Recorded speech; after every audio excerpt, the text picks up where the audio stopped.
Welcome to Throw Off the Lines, the podcast where we navigate life's changes, explore new horizons, and embrace the journey.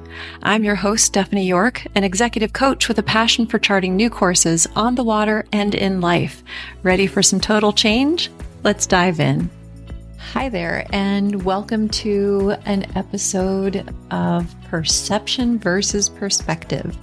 I thought a long time about how I wanted to handle this particular podcast episode because I'm still kind of chewing on the concept for myself personally. I find that perception is something that I work with perception and perspective a lot in my coaching business. My coaching business is a lot of personality profiling and then understanding what that person needs. What's the story behind what they're telling me? Somebody will tell you something really quickly and you'll understand what they want changed and why they want it changed and how they've tried to change it. And within those responses, I can generally pick out exactly what the problem is and what they will need to do. Oftentimes they come to me because they've tried to make changes. They couldn't see it clearly. And I have to kind of get past my own perception of a problem in order to be a good coach. And I have to get to their perspective. So I have to communicate to them pretty quickly. Hey, I see you. I hear you. And here is my perception of your perspective. And then once we agree that I can shift my perspective to see how they are perceiving their problem, then I'm able to help them because then they know I see them, I hear them. But this is a skill I think I had pretty naturally growing up in the world that I grew up in.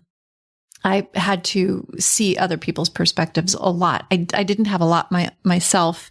I also grew up in a household that had generational trauma, and the people who were around me that were adults that had control did not know themselves very well. So I became a bit of an emotional chameleon, as a lot of people who come from generational trauma do.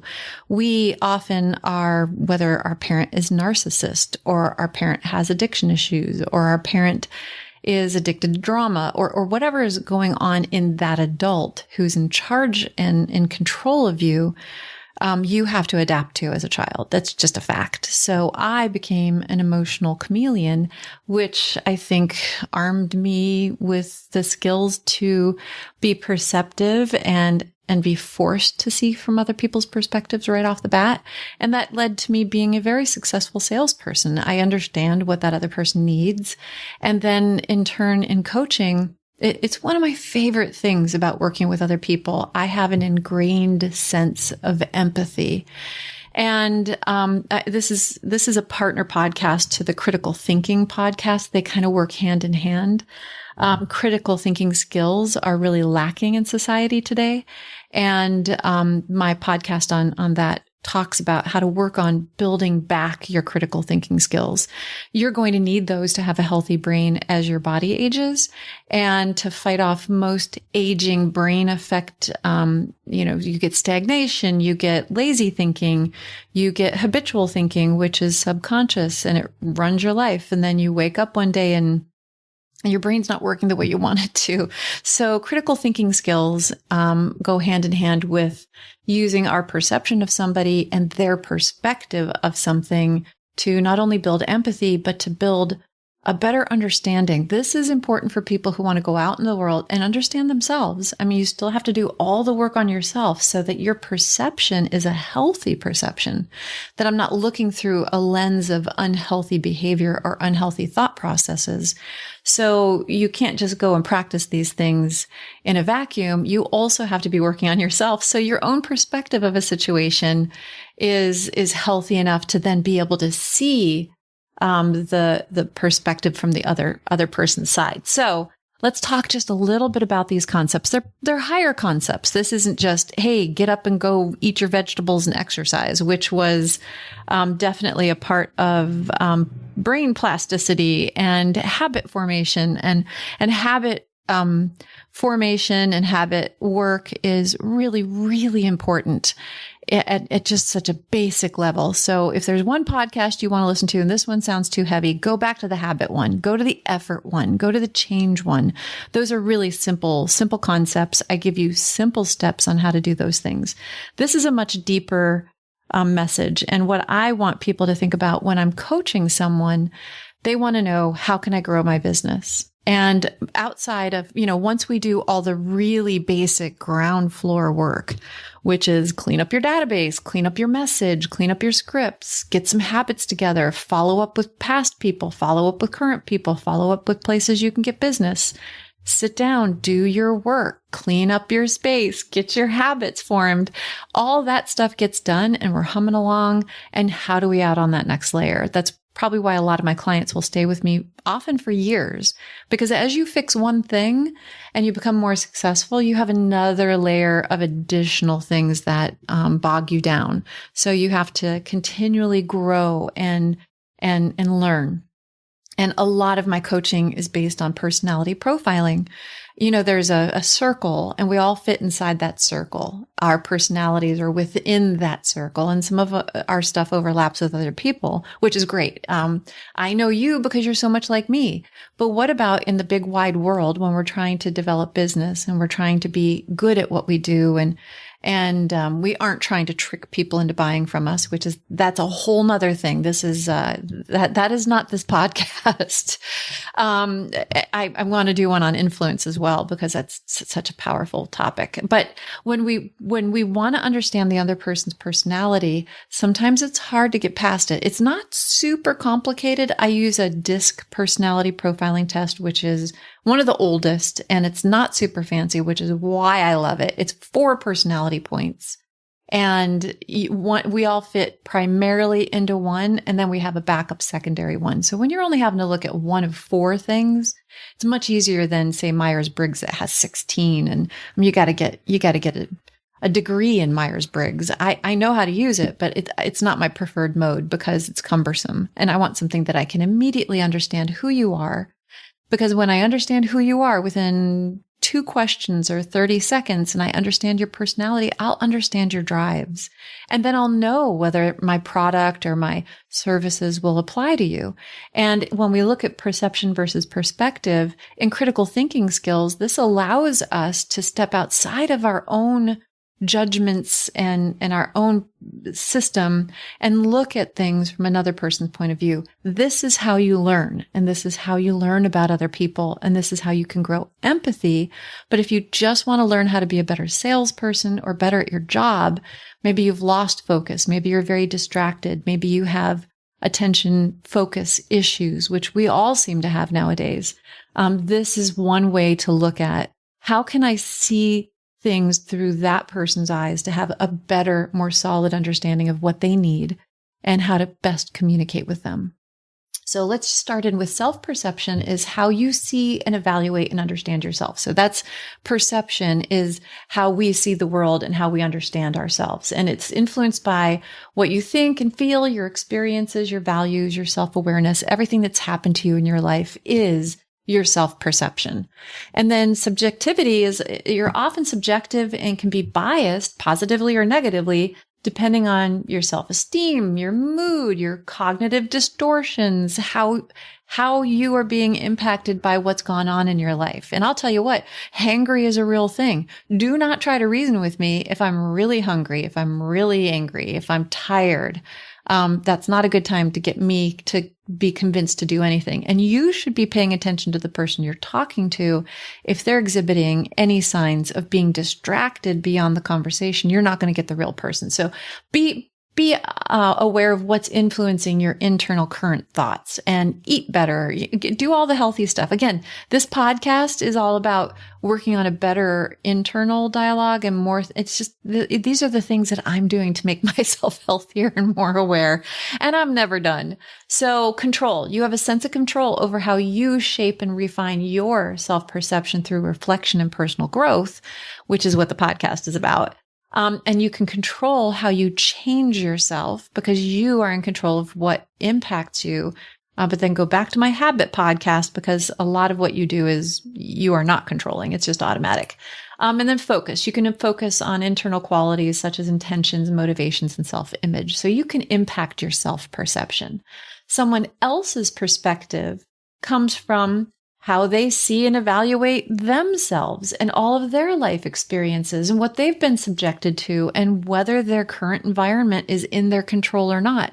Are they really tired? Are they very stressed out? I can't tell you how many times I'll go out in a social setting and I'll meet somebody new. Maybe there's a bunch of us at a dinner and we're all talking about what we do. And I mentioned that I'm an executive coach, and, or I might mention a podcast, and then they say, oh, well, what do you coach on? And I say, I help people with their businesses, and on and on. And then they'll come back. Frequently people will say, oh man, I could probably use your help. I'm so stressed out and I just can't seem to focus. And I really need a lot of help with my business.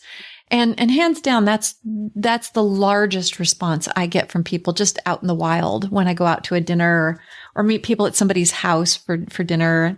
And so people's perceptions of themselves is they're stressed out and they've got all these things going on.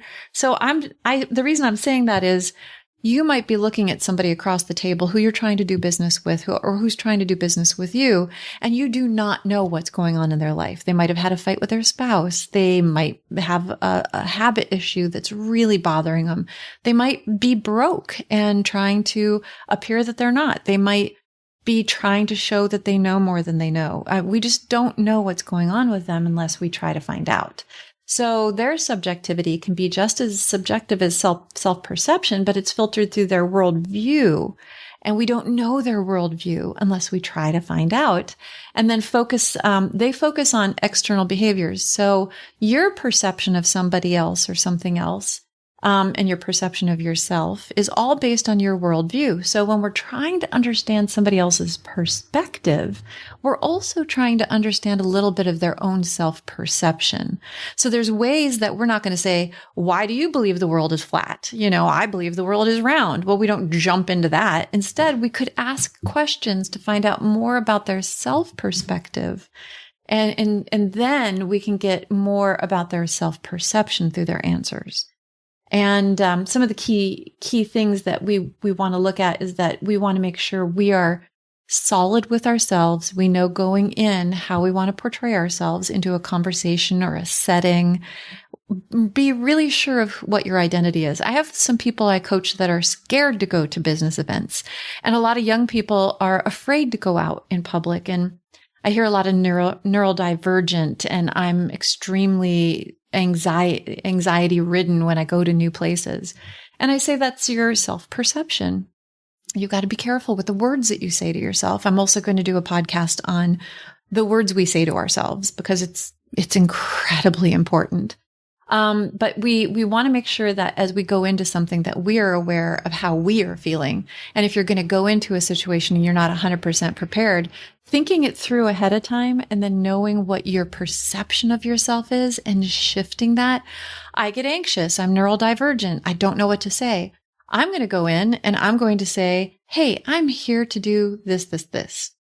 You have a plan, you have a script, you have an identity that you're going to present to that person. And that is incredibly important and incredibly powerful. Set yourself up with how you think things are going to run. Then you're more prepared to go in and be present to hear that other person's perspective. So you might see yourself as super confident, but if you haven't really done the work and you don't feel, you may feel really self-assured, but sometimes our mannerisms will give us away. And the other person, I talk with my hands. So I think people think that I'm nervous, or I have I don't know what they think, but I catch them staring at my hands all the time. Even when I'm talking right now, I'm using my hands while I'm making this podcast. And somebody else might look at me and think of that as a nervous affectation. Oh, I feel really confident in what I'm talking about, but you look at me and you think, oh, that person's nervous. So that's the difference between perception. I feel confident. You look at me, you think I'm nervous. So we're not going to know what that other person thinks unless they tell us. So what we want to do is start to understand the gap between the two. And it can help improve your self-awareness, your communication, your relationships, both professionally and personally. And then, you want to ask yourself, how can I use this knowledge to see another person's perspective on a topic? And using the differences between your self-perception and someone else's perspective can help us empathize and better understand another person's viewpoint. So recognize subjectivity. Understand that your perception of a topic is shaped by your experiences, and understanding that the other person's is shaped by their unique experiences and biases as well. So pause when somebody is telling you something and remind yourself that their perspective is valid to them, even if it conflicts with your own. So when somebody says the world is flat and you know the world to be round, don't judge because this person is important. You're sitting across from them. I mean, obviously don't subject yourself to people who are just not willing to have a communication and they don't have good critical thinking skills. But sit back and say, okay, this person truly believes the world is flat. Let me hear their perspective on it. Or this person has a very different ideology about the state of my country and politics. Well, you know what? I want to hear why they feel that way. Because I always learn, myself, Stephanie, I learn when I ask people, why do you think that? I'm open to hearing what somebody else has to say. I'm not guaranteeing it's going to change my opinion, but I'm open to hearing it. I want new information. I am an active, critical thinking learner, and I'm trying very hard to never be closed off. Because when I'm open, I have had amazing people come into my life. I have had amazing opportunities. I've been open to hearing things and seeing things. And if I was shut down, my life would be half of what it is. So I hope you're able to recognize that subjectivity goes both ways, and don't judge the other person for having a different opinion. We don't know the life that they've gone through. So when you're trying to find out more about a person's subjectivity or their perspective, ask open-ended questions.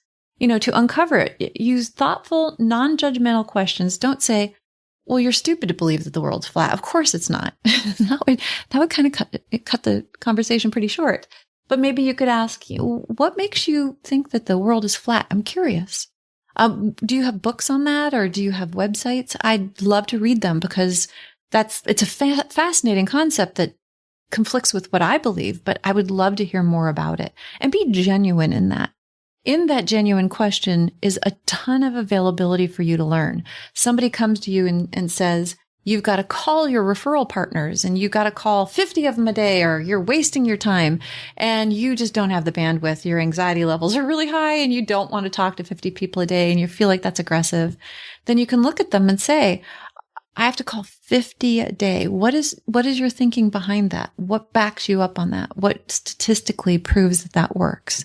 And then, how do you go about doing that? Understanding their process. That can really help. And ask them, can you tell me more about why this is important to you? How do you see this situation differently if they see something differently than you do? How do they perceive your stance on something? I think the world is round and you think it's flat. What do you think about the people who say that the world is round? Asking those questions are immediate triggers to getting to that person's perspective. And that's a critical way of seeing the talk from a different side. I'm going to tell you, 90% of the people out there do not take time to listen to the other person and to try to see from their angle. And this one skill, trying to just be open, even for one question, and being patient and listening to that other person, that skill will pay off in your life forever. Your whole life, that skill of being empathetic or open-ended questions and trying to see the world from other people's perspectives will open up your world in ways you could not imagine. So make sure you separate intent from impact. Recognize what someone says or does might have a different impact on you than their intentions. And similarly, your behavior might be perceived differently by them. So if they seem dismissive of your ideas, it might be because they feel strongly about theirs, not because they don't think your opinion is important. Maybe in the past, they've been shut down so many times, or people have just ignored them that they feel like they have to fight for their opinion because it's been devalued in the past. But them speaking very strongly or, showing that they're dismissive of your ideas is not necessarily that they don't want to hear your idea or that they think your idea is wrong. It's just that they've been dismissed maybe in the past. So in our culture, we don't have a lot of critical thinking skills. Not very many people are working on understanding the other person's perspective and the other person's perception. So a lot of people have traumatized responses to this kind of communication, and you have to be prepared for it. Separate their intention from the impact of how they're perceiving you and how you're perceiving them. Put yourself in their shoes. Imagine the world from their viewpoint and ask yourself, what experiences might have shaped their opinion? So I'm on my own now. I'm divorced. My daughter is grown. I have a lot of flexibility in my schedule. If I'm talking to someone who maybe they have a marriage that's challenging to them, maybe they have 3 kids under the age of 15, maybe they have a boss who has gone off the rails and is threatening them all the time. If I talk to them about traveling and wanting to go out and do this big adventure and you can go and live the life you want and travel it, there's no way they're going to be able to hear me. I have to put myself in their shoes. And if I'm trying to motivate somebody that I'm coaching, I have to ask, what experience might have shaped their opinion right now? So I'm going to say, oh, you got to go to this place over here. Or, having the freedom to travel is the most important thing to me right now. There's no frame of reference that poor person is going to get. So I'm going to ask them, maybe if we're talking about traveling, hey, where's someplace you want to go when you free up your time? And maybe when you're an empty nester, where's a place that you would dream of going? Here's a place that I would put on your bucket list if I was you. Also, what values or priorities might they be considering? They might go to a church that believes in a very succinct set of rules. I might talk to them or mention something that doesn't match up to the things that they believe, black and white in their heart. I want to be careful. If I say something and they push back on it, I want to put myself in their shoes and say they have every right to see the world through the lens that they view it. I'm not going to judge them. And I have to understand they're going to push back on me wanting them to do these things or me wanting to do these things myself, maybe because they don't see it that way. I have to have patience for their opinion. How would they feel or think if I were in their position? These are really important things to think about when you're talking to a client. You might be a mortgage person and you're talking to a realtor and you're at a happy hour and you want to throw this happy hour in 2 weeks and they've got kids, they barely made it out to this one. Or you want to throw a vision board planning session on the weekends, or you want to have a first time home buyers seminar or something. And they have 2 kids and they're struggling with childcare. They don't have anything for after hours. Maybe they just recently are a single parent. We don't know that about them. So how would they feel or think about what you're proposing or talking about if you're in their shoes? If they hesitate, ask them a question or even say, you know what, if that doesn't work for you, let's come up with something that works for the 2 of us to build our business together. I'm just throwing ideas out there. What's something that you think you'd like to be involved in? Engage with them. Ask them for an opinion or an idea. And that's a great way to put yourself in their shoes. Mentally step into their world and empathize with their concerns and emotions. And if somebody brings to you, oh, my world's a mess, or this market is terrible, say, well, why do you feel that way? Why do you think the market is terrible? What are you hearing? What are you seeing? That is empathy, but it's also information that you need. If there's something going on in the market and you're sharing that market, especially like mortgage and real estate, they're 2 sides of the same coin. What they have to say could be impactful, and it's information you should know. By asking these questions and putting yourself in their shoes, you're able to gain a perspective that you wouldn't have been able to through your own client interactions. So be really open to feedback. I find now I'm older. When I was younger, I would get talked down to. I felt like I was being talked down. I had a chip on my shoulder. I think a lot of us have chips on our shoulders. And honestly, it took me a while to be open to feedback. But now when people give me feedback, I just say thank you. Whether I needed it or not. So frequently, people 20, 30 years younger than me, they are learning so much I need to know. I know what I know, but I don't know new stuff. And I'm not accessing new thought leaders in a younger generation as much as I absolutely should be. So when they're sharing information with me, I might know half of it. I might know some of it, but I don't need to tell them that I do. When somebody is giving you feedback, and they're sharing their perspective, you're getting a window into how they see the situation or how they see the problem or how they see you. This is invaluable. You would pay money for this. So sit back, be quiet, listen to the feedback, take notes, ask them more about their perspective. This is a unique opportunity for you to get to know that person even more. And if you're working on building relationships for business, people work with people they like. And they can't like you unless they know you. And the best way for them to get to know you is for you to get to know them. So use these skills to build relationships that can enhance your professional life. So also reflect on similarities. Even if your perspective's different, there may be underlying values or goals you both share. It could be as simple as you both have kids. Right? So both having kids, you have a perspective on the world about how this is going to impact your children's future. Even if one person thinks the flat earth and one person thinks the round earth, hey, we have kids. How do you think not understanding this or not agreeing on this topic could affect our kids' lives? Or maybe you're in a big group and somebody's acting isolated and they're acting out a little bit and they've dismissed people. Maybe pull that person aside and you know that person, they do the same job you do. Go up to them and say, hey, I noticed that you were talking earlier. We do the same job. What are you finding is going on in the market? Ask them questions about similarities. Hey, your kid went to college this year. Mine just did too. How are you handling all the bills and stuff? How are you handling the transition to empty nest? Find similarities.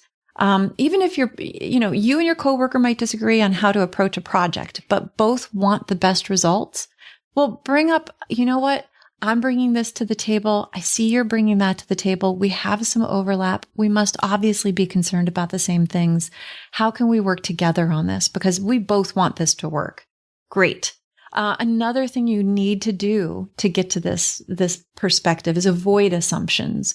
Don't assume you know why someone thinks or feels the way they do. Your self-perception might lead you to assume your view is right or logical, but their perspective may be equally logical from their vantage point. So never assume you're right. Never assume they think you're dumb. Never assume that they aren't open to talking to you about things because you've gotten this kind of very loud, aggressive response. They might just be defending their viewpoint because it's been dismissed so many times.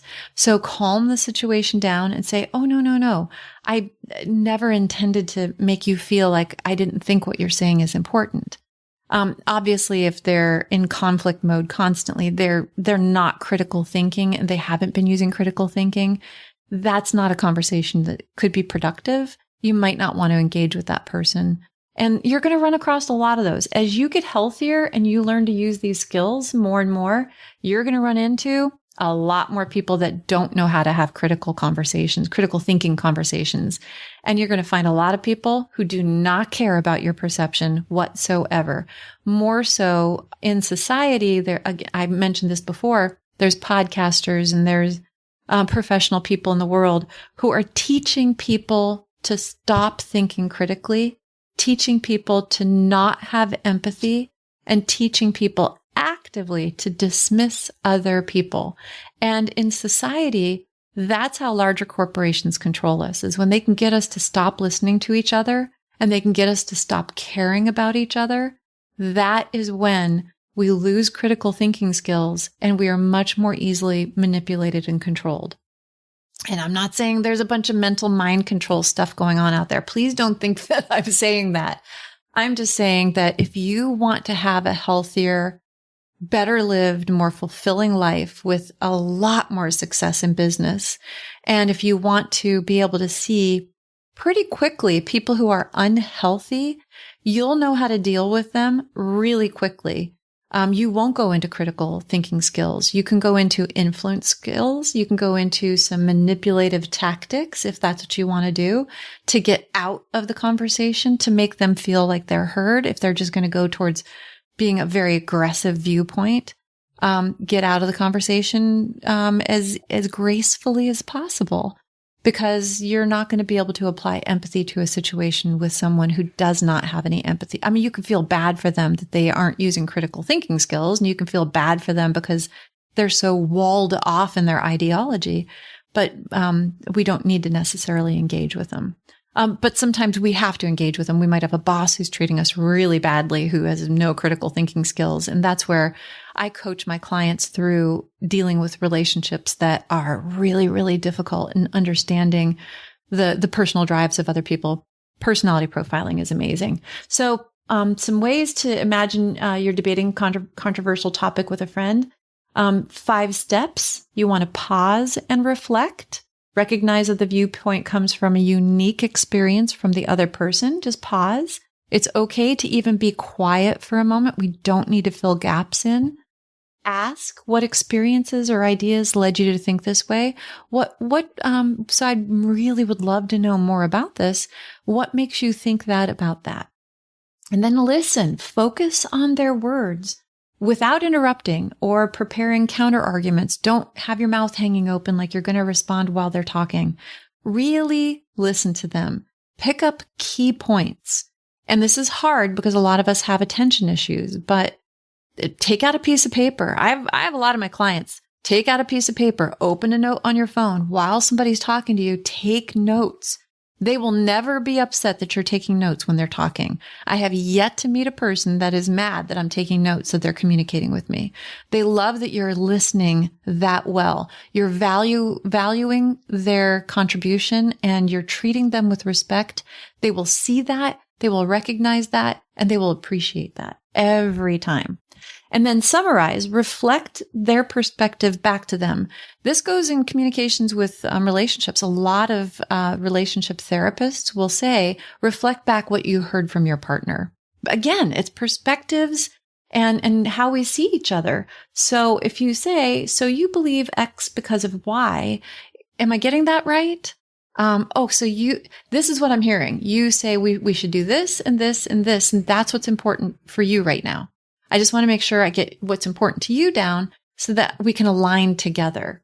And then respond thoughtfully. Share your view in a way that acknowledges their perspective. Things like, I see where you're coming from, or I hadn't thought about it that way. For me, I think about it like this, and then share your perspective. You're acknowledging the differences, and then you're giving your perspective, and then you could possibly close that out with, so I would love to see how we can get those two to work together. Your thoughts and my thoughts, I think, could work together well this way. Or let's go and think about it separately and come back, and I'm going to bring some solutions. I want you to bring some solutions. That's just a better way to deal with it. You want to acknowledge the other person, and you're going to get empathy back from them as long as they haven't walled themselves off in their own silo. So understanding someone else's perspective is foundational to building empathy, and it's foundational to understanding how you can get along professionally and personally. It allows you to move beyond your experiences and view the world through their eyes. So here's some ways that it works. It fosters an emotional connection. And that works really amazingly, both professionally and personally. So when you see somebody's situation, from somebody else's viewpoint, and you give them that time and you value their opinion, it fosters an emotional connection. They can feel empathy from you. You are giving them, support and acceptance and not judgment. And boy, the world is just not handing that out these days. Another thing it does is it breaks down judgments and assumptions. Whether you know it or not, you are ending your judgment and your assumption when you ask that other person to relay in more detail the facts behind their opinion about something. You are essentially not judging them. You could be judging them in your head, but by doing this, that without perspective taking, it's easy to judge other people. But when you explore it, you realize their actions often have reasons rooted in their experiences, not in malice or carelessness. We're all humans struggling with today's society. And that person over there who's angry and has been shut down and not heard, they are feeling things. They have kids, they have families, they have worries. They're scared. They're fighting for their life. And when we can step outside and see that's another human over there who has got this perspective I didn't understand, it is so frequently not malice or carelessness or inconsideration, or even like we'd like to judge them and call them stupid because they think differently than us. That is not the case. It is their perspective on the world, and it's worth understanding other people. We're all humans and we need to have more empathy. And by doing these practices, you're also promoting patience and understanding on your part. As you start to see the perspective of other people on different projects or different topics, you start to have more patience for other people. It's very meditative, and you start to see an understanding that I don't know everything about this topic. There's a whole world out there communicating differently about this topic than I am. And it starts to make you understand that you don't know everything about anything. But it's also, when you understand what someone's going through, you're more likely to take compassionate actions to help or support them. And empathy turns understanding into tangible, real care. So by doing these exercises, you can become, just by nature, a more empathetic person. So we're also going to increase our compassion doing this. Understanding another person obviously is going to automatically increase compassion. And then we're going to build trust with that person. So if you're working with somebody professionally and you have to have a relationship with them, by having critical thinking skills and by going to this place where you're learning their perspective and you're asking them these questions and you're starting to understand their perspective of this mutual problem or project that you have in front of you, then you're increasing compassion and building trust. And when you build trust, you can solve problems. And building trust is like putting money in the bank in the relationship. And it will reverberate into every relationship you have around you. If you're trying to build empathy professionally, people will talk about what a good listener you are. People will say, that person is a good person. That person is a caring, considerate person. And that in business and in relationships, you cannot buy if it's genuine. And it's well worth all of the effort. And then you'll also be expanding your own understanding. So through this, you're continuing critical thinking skills by using these methods, and expanding your own understanding can only help you in how you walk through this world. And it encourages acts of kindness. So professionally, we all need to be better. We all need to better understand our clients and our coworkers. So the steps to use perspective to build empathy is be curious, ask questions to genuinely understand the other person's viewpoint, listen actively, acknowledge their emotions or their feelings or their beliefs, acknowledge what they've told you. Imagine their experiences. Imagine why they came to this perspective, and then respond thoughtfully. Show understanding and care through your words and your actions, and give them room. If they're very heated about something, maybe you don't push on that particular subject until the next time you meet. And then if you have a different viewpoint, say, last time when we were talking, you really expressed very strong opinion about this, and I've given it a lot of thought, and I heard everything you had to say, and I'm wondering if I might share my perspective with you on that process. And then they would be more open. Anybody would be more open to hearing your perspective. So keep that in mind. And key aspects of using perspective in sales is you get a much deeper customer understanding. So thoroughly researching whoever your customer may be, their industry or their business goals and the pain points to tailor your approach, it helps to demonstrate a genuine understanding of their situation and the care and consideration you put into understanding more about them. If you have a client who's in an industry you're not familiar with, Google the problems that industry is having. Google authors in that industry. Google concepts in that industry. Ask other people. And then when you sit down with that person, you have a base knowledge of what might be impacting them that you could share. And then if they want to tell you, they'll sense that you have empathy for them and your critical thinking skills are on display, and they will be able to open up, which is in turn going to let them like you. And then they want to work with somebody they like every time. And then you're also, the key aspects of using perspective in sales is also asking insightful questions, because now I'm listening to you and I'm taking notes, and then I'm going to ask open-ended questions that uncover underlying needs and motivation, not just surface level requirements. I'm going to get to know what you need more and what's driving you to decisions. And then provide valuable insights, share relevant industry trends or data or case studies or something that you looked up in a new book in the area, or you talked to somebody else over here and this was their understanding. And then frame the conversation as you go.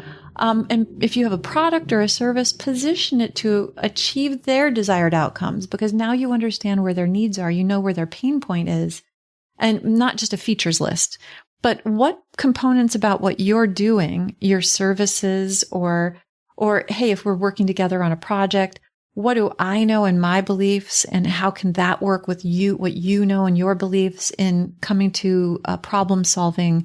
And again, that's an amazing critical thinking skill set. And then storytelling, use compelling stories and examples to effectively communicate your solutions. And by taking on some of these steps, you're also going to be able to challenge assumptions, and you're going to learn in every single customer engagement. You're going to have more genuine conversations with people. They're going to feel like they can be more vulnerable with you. They'll feel heard. They might tell you, my boss is thinking about closing down the company. I'm thinking about changing companies. I heard that this thing is going on over here. You'll get incredible information by being open, non-judgmental, using critical thinking skills. And the interaction will have a very high perceived value with the person that you're talking to as well. And I know that doing this, I have a proven track record. Doing these series of steps and doing them genuinely can build really stronger sales conversions, really quicker relationship development in a coworker situation. If you're struggling in a social setting, it will help you create better relationships. You will start to feel much more comfortable. I find that when I go someplace, I feel really awkward. If I go in with a plan and I know how to do this more, perception versus what am I perceiving, and asking them these open-ended questions, I know that I go in and I can ask deeper questions. So I'm not being barraged with questions and feeling intimidated and attacked, which sometimes I feel interrogated. And then I don't want to talk. And instead, if I go in knowing I can ask leading questions, and I can listen to what they just said, and I can say, oh, that's really interesting. How did you find out about that? Have you been interested in that for long? It so beats, what do you do for a living? And, where's the last place you went on vacation? That's actually not a bad question either. But, by understanding someone else's perspective, you strengthen your ability to connect emotionally, and you reduce conflict, and you build stronger, more empathetic relationships. And isn't that what life is about? Isn't it more fulfilling when we learn how to go a little bit deeper into a conversation and a relationship with somebody else, and go away feeling like you took something away from it, and that other person thinks that you really are a good listener and you care about what they said, you listen to their perspective. It's just a great way to walk through the world. So I hope you took something from the podcast, and I'm really glad you joined me today. Thank you so much. And go to the website. If you have questions, there's a message thing on there. Send me an email at info@throwoffthelines.com. Comment wherever you listen to your podcast. Share this with somebody who you know is working on sales. And just have a total day. Thanks. Thank you for joining me on Throw Off the Lines. If you enjoyed this episode, don't forget to subscribe for future episodes and extras, and leave a review, share it with someone who needs a total inspiration. You can also find us on Facebook or Instagram and our Throw Off the Lines website. If you want to be a guest or have questions for the host, sign up on the website and we'll get back to you. Until next time, throw off those lines and live your best life.